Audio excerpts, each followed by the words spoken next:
Welcome to the Phoenix Prosperity Podcast, where wealth meets legacy. Join your host, Tim Fergestad, as we explore the journeys of Phoenix's finest to success and beyond.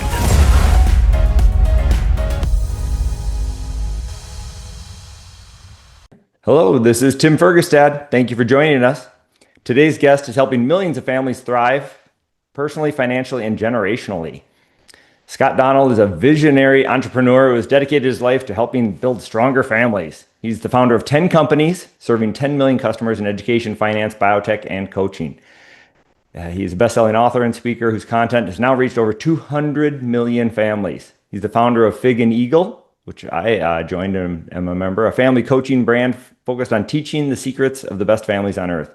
He's also the founder of the Clapham Accelerator, an organization of technologists and innovators using technology to fight against human trafficking. Welcome to the show, Scott. It's so good to be here, man. Thanks for having me. This will be great. Yeah, I'm very excited for this. I found you earlier this year, and you checked a lot of my boxes. I was looking for insight and guidance with a lot of this stuff. I think wealth and legacy are have different definitions to different people. And right. I thought that was something that you brought a lot of clarity and insight to. On that note, how do we build prosperity that lasts, not just in wealth, but in wisdom and in relationships? Yeah, I'll tell you what, being broke, sick, and miserable is a terrible idea. So that's not how you do it. But also I've met, in my career, we've helped over 10 million families. We got to be really careful thinking that money is the fix for everything intergenerationally. That is also not the case. Sure. We have to be careful here. Raising silver spoon entitled victims is actually potentially worse than being broke and sick all the time. So we don't want trust fund kids. We want to raise kids with roots and wings. That's really the main thing that we talk about.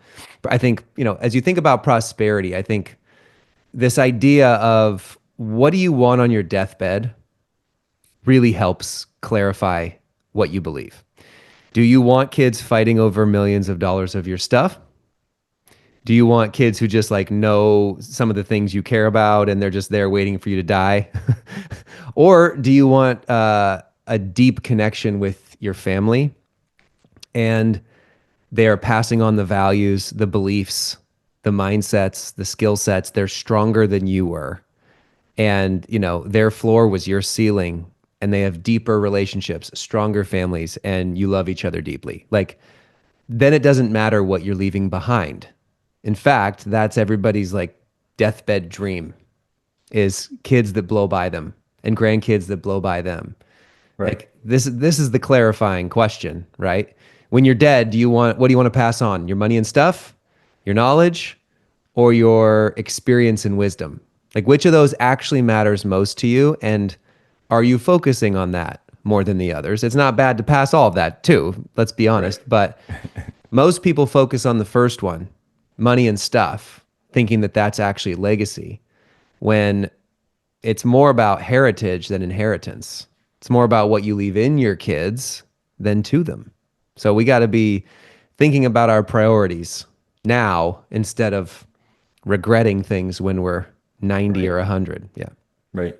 Okay, Scott. So how have your own core values been shaped by your journey and that have got you to where you are now? And how has that guided you through your 10 companies? Yeah. So, we have family values that are, I love them because they stick. And that's a lot of what we teach is you have to have values that stick. Most families, by the way, don't even have any values. They just, they're nothing formally. They act them out maybe, but they're not intentional. Right. They're we're just going to try to teach our kids every single thing, all the character traits and all how to be a good human, right? That kind of stuff. But what I've found is that kids actually need anchors in the home if they're going to live a certain way. They need a last name that actually means something. And they need actual values that they can quote, that they can live by, that you can correct to them. Right. And so in our home, we have a great core word, we call it. It's called faith, family, fish. Our kids say it every day at dinner. We pick them up from school. They're literally saying on the ride home what they did that day to show our values. So Faith, family, fish. Fish stands for fun and adventure, integrity, service, and heavenly work, which is basically just like hard work with a purpose and Okay. a meaning behind it. Not just you're not supposed to just have hard work. Nobody wants their kids to toil for their entire life. You want them doing something purposefully, Right. for creating value for others and impact. So those are our values, and they help me in work. They help me with my visions for the world. They help us in our family. They help us in our marriage. They help us with our friends. They help us. It's just like a clarifying thing that this is what it Sure. means to be a Donnell. Faith, family, fish. All of our kids know it. So it makes Okay. life way easier. Nice. And were you raised with that sort of mindset originally in your own family values, or did you create them as you've grown? Those weren't the values when I was raised, but they were the values. It just wasn't said that way. I'll put it that way. Okay. Okay. We created this model after studying the top families in the world, and we found, oh yeah, we got to put a bumper on these things and make it sticky. But I was raised by a great family, two parents. I come from several generations of successful business people and entrepreneurs that actually their goal was to change the world with the money and stuff and teach us generosity and stewardship and value creation. So, my dad and my grandpa built up Interwest Bank in the 70s, 80s, 90s. They built it up to $1 billion bank, sold it to Wells Fargo, and put most of that money, except a few $1,000,000, they put it in a charitable trust to give away to widows and orphans and ministries and people all over the world that needed it. And I'll tell you, I couldn't be more thankful because they did not ruin us. They sat us down and said, we're going to train you up. We're going to teach you to fish.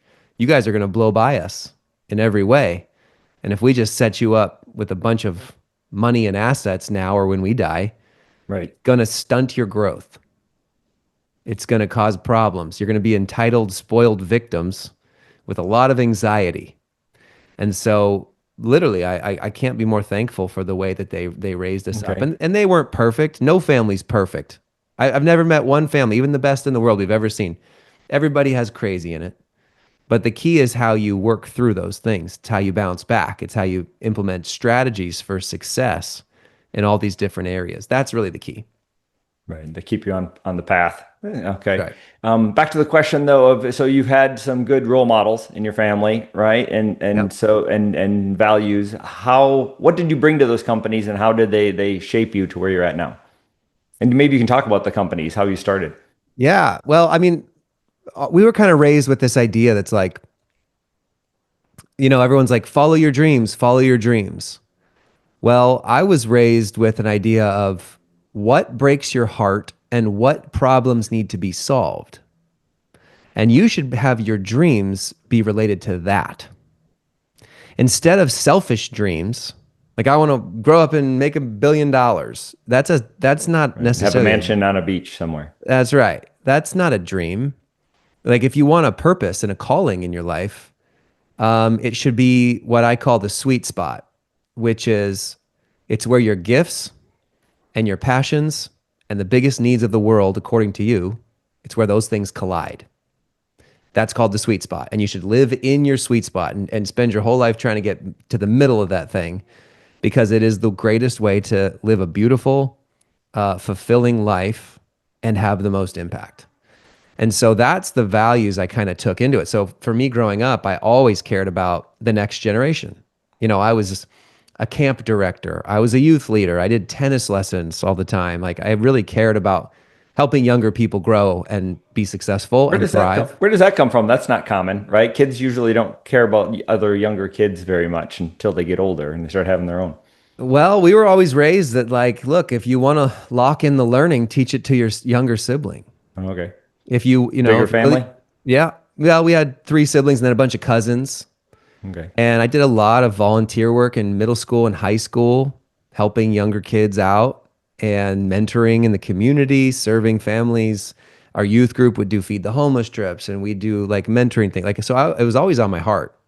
And by the way, I never really grew up. I'm more childlike than almost anybody, right? At 40. And so, yeah, I mean, it just always stuck with me. I always cared about those things. I really started to see early on, like, yeah, we need to make sure that my generation, the generations coming up under us, a have a line for success, that they have good Right. recipes, that they have good mentors, that they have good skill sets. The world needs it. And I just had this kind of ingrained at a young age. I really cared about it. And so most of the companies we've created are for that purpose, helping kids, helping families, helping parents. And I've never really strayed away from it. And I've loved every second of it. And so Nice. our first company was a school fundraising franchise. It was called Apex. You ever heard of a fun run? We did those. We did Apex Fun Runs and here in the Valley. Yep. Yep. So I started that because my wife taught first grade and she spent her whole paycheck on her classroom. And I was like, "What are you doing? You don't make any money. You make like 38 grand a year. Right. This is hard to live off of." And so she's like, "No, we all do that." And so I said, "Okay, we're going to solve that problem and we're going to help train up the next generation with character skills and leadership skills and teach fitness." So it really kind of took over the whole fundraising game. Instead of kids going out and trying to sell magazines and chocolate and pizza and cookies and that junk, we would do something that was healthy and based on character traits. And we would train and coach and go to the schools for a week and a half and build up this huge character curriculum. And kids would raise pledges for the huge fun run, and all the parents would come and cheer them on. And Yep. we handled everything. And because we handled everything, it was like a hassle-free program. The schools netted like twice as much money as they've ever made before, and everybody loved it. And so it ended up just being this perfect storm, win-win-wins all around, and it just exploded.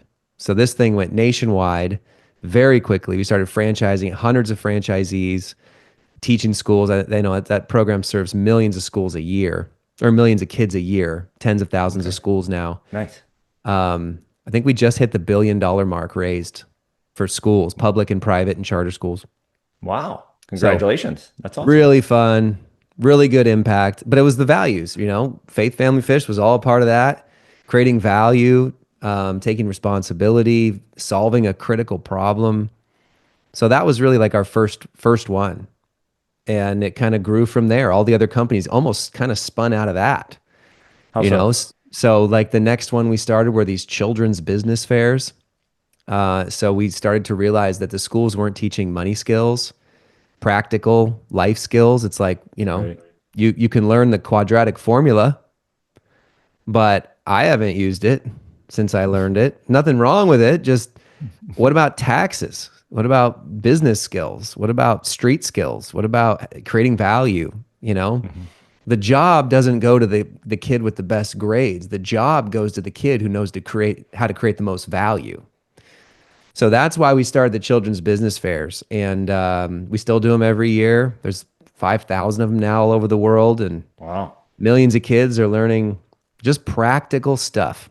How does entrepreneurship work? How does business work? What's profit? What's cost of goods? What's price? How do you price things? How do you sell things? And they all make like $300 during a little business fair by selling their products. It's the cutest thing ever.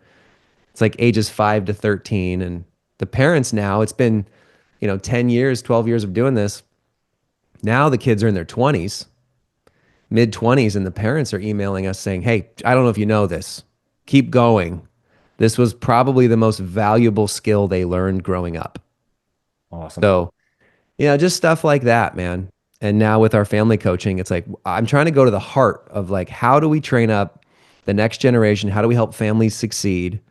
And finding the biggest problems that everybody needs help solving and just jumping in.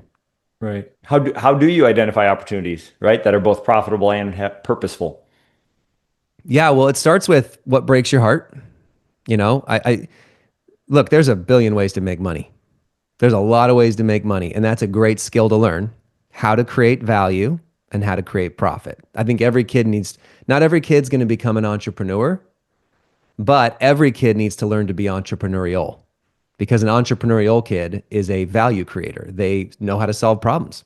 They know how to get people wants and needs. Those are the kids who get the promotion. They get the job. They'll be the leader. Like, they'll be an unbelievable wife or husband, so we got to teach those skills to everybody, whether they own their own business someday or not.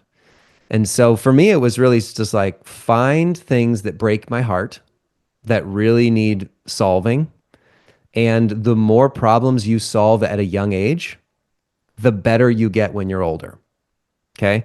So Right. people look at adults that have like, they do incredible things in their work, or they start a business, or they're a VP, or they have a job where they're really doing impactful work. And they're like, how did you get here?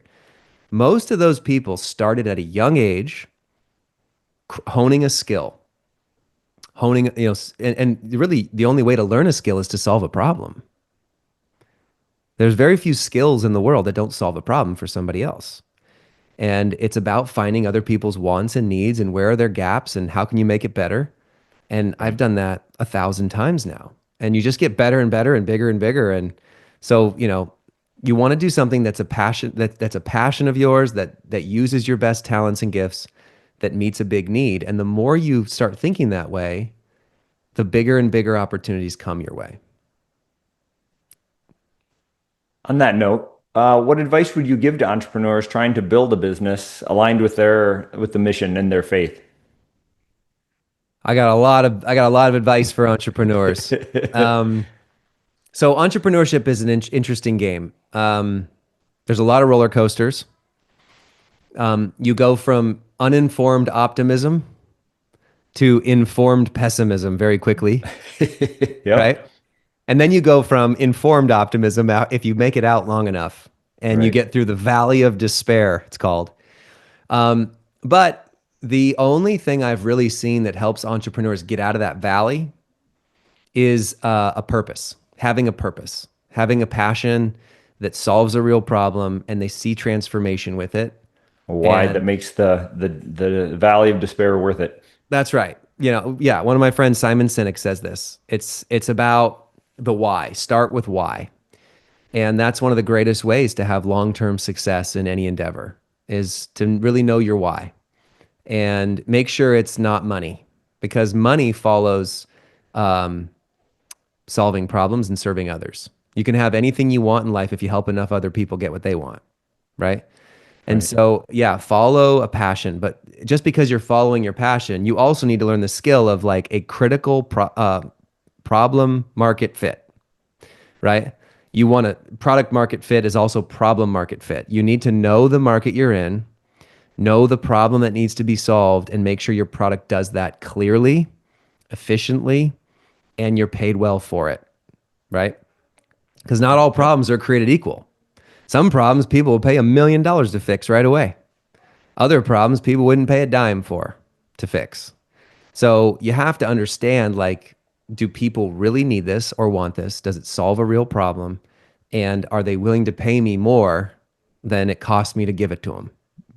It's as simple as that. And then I would give this is like one of the greatest, simplest ideas, because I teach everything to families and children. So everything I say is just easy, simple stuff. My mentor, Dan Sullivan, said this once. He said, look, there's only 3 things you need to make a great business long-term. Make it up, make it real, and then make it repeat. Okay? Make it up, make it real, make it repeat. So you figure out what the problems are, you make it a real thing, and then you just figure out how to repeat it. And if you learn how to do that in any business, then it scales. Right. And so it's pretty simple. And I could give so much different tips to entrepreneurs. I do this kind of all the time with all my friends. But a lot of times entrepreneurs get stuck, and they get exhausted. They're like, oh, what's not working? Well, it's mostly because they're doing it alone. It's a lonely game a lot of the time. And sometimes you can't see the label when you're in the jar. So having really good mentors, accountability, being in groups of other people, just to help give you another perspective, help to give you a tip. Like my life's been completely transformed by the communities I've been a part of. Masterminds, membership groups, coaching groups, good mentors, good friends. Those things have meant the most to me in business. And then the last thing I'll say is, there's an idea out there that says leaders eat last. I know that extreme ownership. You eat last. You're the last one to benefit. Well, kind of. But if you aren't finding a way to pay yourself, it's a lot harder. Okay. Sure. Um, I actually do believe that a better idea would be put your own oxygen mask on first, which means you got to cover the bills. Like one of the first goals once you're launching a business needs to be we're covering our monthly nut because so much stress goes away at that point. You can think clearly that at that point.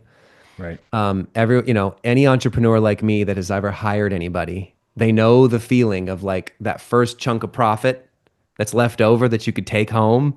They go, you spend it and invest it in hiring somebody else to take things off their plate or help it grow. I know that feeling, and that's a critical thing that you have to do if you ever want to grow. But if if you can't feed the family and you can't cover the bills and if you have nothing left over yourself, then you just get burnt out. You just get burnt out and you'll go back to a job or you'll go back to other things and you'll fall back on what's safe and secure.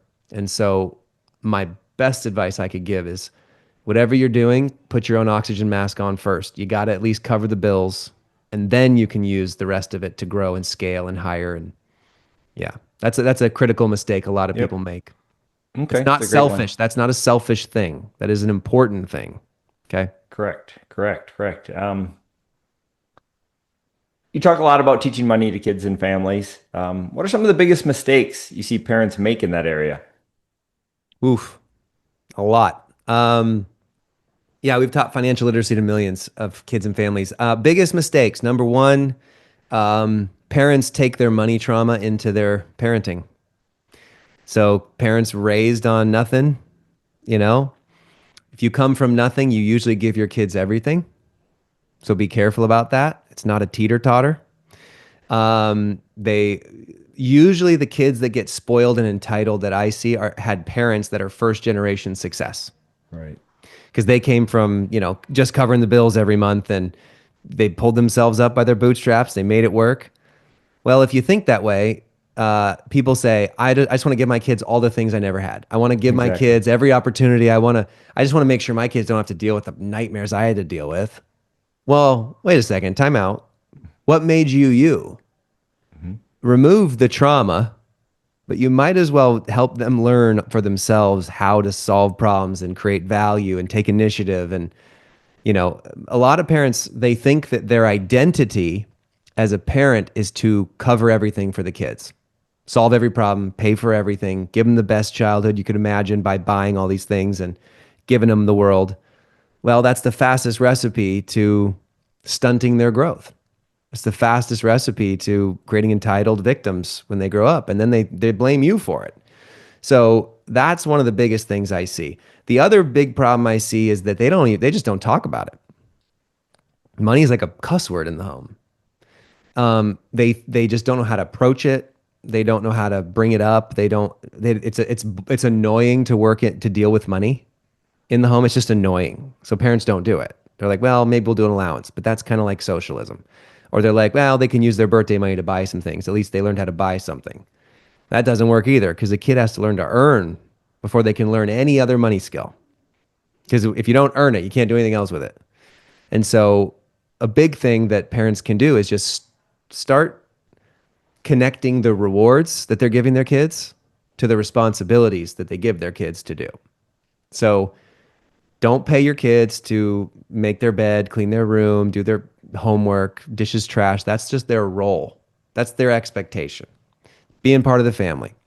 But there's a whole host of other things that they can earn rewards for and start to learn some money skills, right? Like what if your kids helped plan the next family trip? Pay them for that. Laundry, yard work, make a meal, teach something to a younger sibling, right? Like a ton of things that they can do. Right. And when you pay them connect, to brush their teeth. yeah. And then parents, their next thing they say is, well, my kids just don't care about money. Well, yeah, because you're paying for everything. They don't care. They don't have to care. Right. So why don't you start taking a couple things and have them be in charge of paying for them? Birthday presents for friends' parties. That's a great one. If your kids pay for the present, they learn generosity. And they will want to see the kid's face when they open it at the party. Instead of you buying it and they just chuck it on the table, no one cares. That's a great way to learn generosity. Or, how about this? You as the parents, whenever you make an investment, whenever you save for the future, or whenever you make a big purchase, or whenever you give something generously to a charity or church or whatever it would be, sit your kids down and tell them why and what you did. Just explain it to them. They just don't, most kids have no idea what their parents even do for work, let alone what they're doing with their finances. And you don't have to tell them how much you make or what your net worth is, or even if you have anything saved for their future. But you can start teaching them some of the basics of how you're managing the home and what you're doing with the money. So that's an easy one. Like you could do that over dinner. Okay. So these are some of the things I see. Okay. And a lot of this stuff applies to kids who might be on the younger side. When you have kids who haven't gone through this and they've maybe already they're in college and they're getting credit cards and they're learning the hard way. Yep. Any advice for that situation or scenario? Yeah. I mean, the stakes get higher the older they get. But yeah, late teenage, college, adult years. I think a lot of it is like, hey, when your kid turns 14, 15, like start giving them responsibilities that you would do. Do taxes together. Have your kids like learn everything about a car. Have them learn like, hey, do we have an emergency plan in our home? Hey, you're changing out the filters. Okay. Hey, we're going to, not just wash the car, you're going to learn about the car and how to fix things in it. Right. A lot of these is like life simple skills. We're going to get Mint together and you're going to be managing your own budget for the last 2 years of living in this home. Right. Those are critical things that kids are going to need. Like, you know how many young men I see that have never done laundry? And they're like 20 or 8, 19. They've never done laundry. And they're literally just like, this is nuts. What do I do? And they ruin all their clothes. Like, they don't even know that you're supposed to wash your sheets every once in a while. Like, it's crazy because mom and dad just did all that stuff. And then they leave the house and they're just like, uh-oh.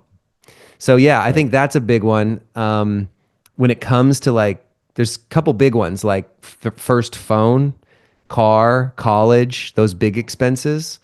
We love the 1-to-1 rule. Like for any kid as a teenager, their first big piece of technology, like a phone or whatever, they have to make all the money for it. They'll treat it like gold for years. They won't just drop it on the ground all the time and break it. Do it safely, but there's a lot. We go off for an hour on technology rules, but they should pay for it when it's time. Car, we always did a 50-50 deal. Whatever you save for the car, we'll match. Teaches them to be responsible with it. Same with college. Like that. Same with college. It's like, look, we got some left, but we got some for your future. Whether you go to college or not, it's a question. We can have that debate. But if you're going to go do something like that, whatever you get in scholarship money, whatever you get in saving for college, we match. And we match the last half, not the first half. Right. So take it seriously because 56% of kids don't graduate college. They drop out and they get debt. Or the scarier stat to me is that 82% now of college graduates don't even use their degree in their job. I'm not saying that's a terrible thing. I'm just saying we better be like clear. Is college actually going to prepare your kids for the future workforce with all the new jobs coming and new industries being created every day, or not? Like we got to have that real conversation. It's no longer the truth that just because your kids go to college, they'll get the perfect 6-figure job right out the gates with exactly that degree in that industry.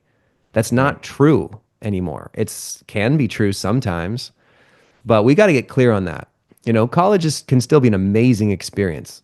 It depends on what you're going to do, where you're going to go, and you have to go in like eyes wide open that this is a training ground to get me prepared with a lot of apprenticeships and a lot of like real life hands-on stuff, not just a party for 4 years. Right. You mentioned a financial app earlier. That's another one of your businesses. You partnered with a couple, I believe, to help try to teach some financial responsibility to people. Can you speak to any of that real quick? Yeah, we had a company. The one right before this was called Dinner Table. It's an app people can download. They do gigs in the home. They teach their kids financial skills with it. It's awesome. We love that business. We moved into the coaching side so that we could cover all the bases: financial skills, connection, relationship, courage building, core values, like actually legacy thinking. But yeah, that's a great business. Dinner Table app. The Greenlight banking app is also really good. I've had a lot of people use that. Current is also a really good one out there. Step, I've heard I have not used that one, but a lot of friends have used that with teenagers. But yeah, I mean, just the more you can get your kids implementing and using these things, teenagers should be paying for social outings and gas and anything they want to buy, toy guys, even clothes. Like, if they're doing sports, you should probably have a system where they're at least buying one thing for the sport so that they take it seriously.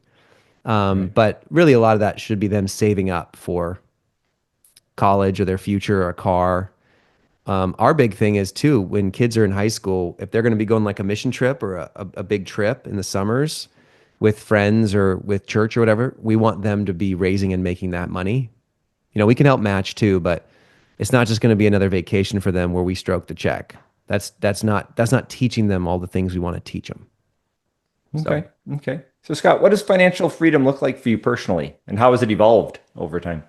Oof, that's a deep one. Yeah, I have a view of what prosperity means. I think for me, it's kind of a faith thing for me, but I think that prosperity means that you're out of any bad debt. You don't have that hanging over you. And you have enough resources to fulfill your call, your mission in life, your assignment from God, with plenty left over to help other people fulfill their assignments.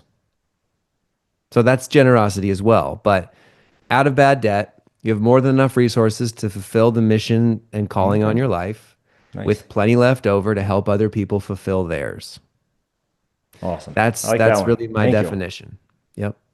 Good stuff. Now, let's pivot a little bit here. Can you tell us about the Clapham Accelerator? Yeah. Before we wrap things up. Yeah, again, kind of goes back to what breaks your heart that uses your best talents and gifts and your passions. Well, that's one of them. This is a nightmare. I think it's the worst evil on planet Earth. There's over 50 million kids exploited and trafficked around our world, whether it's sex slavery or it's assault and exploitation of children, abuse. And it's growing way faster than anybody fixing it. And it's a scourge on our planet, and it's evil. And so I heard about it from a friend of mine, Tim Tebow. And when he spoke, we had known each other for years, but it really struck me one day when he was like, we're losing the battle and we need world changers to get in on this thing and fix it and fight it. And once you can't unlearn it. And there's certain things like that in the world. It's like, once you've heard the truth, now the responsibility is on you to do something. And so that's what happened to me. I kind of had a dream and a vision of, wow, okay, God showed me do this. And he showed me bringing together dozens of technologies around the world to really kill these things at the head. And it's about incentive structures. Okay. How do we follow the money and the supply and the demand of all of this trafficking around the world and kill it at the head? Or create technologies that protect children and make it really hard to do, really expensive and risky to do, no payout, no payoff, and catch these perverts and predators all over the world. And the only way to do that's technology. And so because of my background in technology and all my friends, I know some of my friends are the best hackers in the world. One of my best friends lives down the street. He invented the iPad. We've got unbelievable technologists in our community. I brought them all together and said, look, guys, we got to get together and fight this thing head on. And we just dreamed up a bunch of ideas. And then we found people around the world that were working on projects. And we raised $50 million to fund them, brought together a bunch of nonprofits with them, and everyone's collaborating together. So we call it Clapham.